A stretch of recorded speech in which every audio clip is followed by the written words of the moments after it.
Sin. We deceive ourselves in another way, namely, by seeking for all manner of excuses and palliations. The strength of the temptation, or the suddenness of it, or the length of it, our own weakness, our natural tendency to that particular sort of sin, our wishes to be better, the excellence of our feelings, the excellence of our desires, the peculiarity of our circumstances, the special disadvantages which make us worse off than others.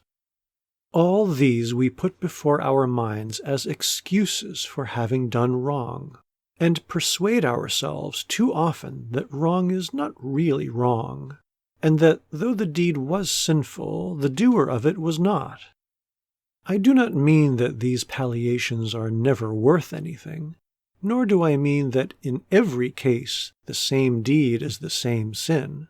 There are no doubt infinite varieties of guilt in what appears outwardly the same deed, and God will distinguish between them and will judge justly. But the habit of mind which leads us to palliate our sins and find good excuses for them has this dangerous tendency, that it blinds us to the evil of evil.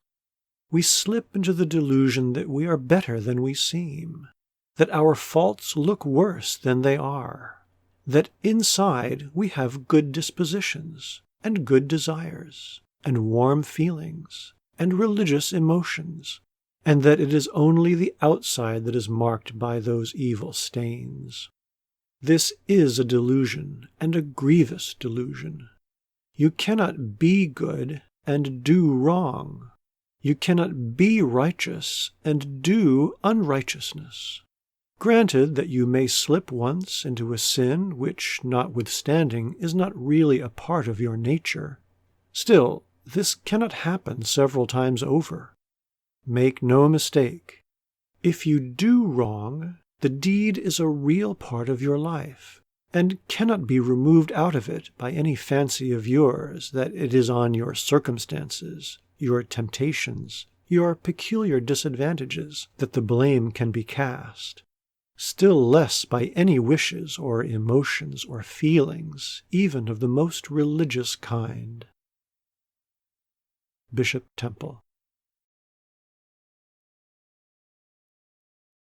The strength of a man's virtue is not to be measured by the efforts he makes under pressure, but by his ordinary conduct. Pascal.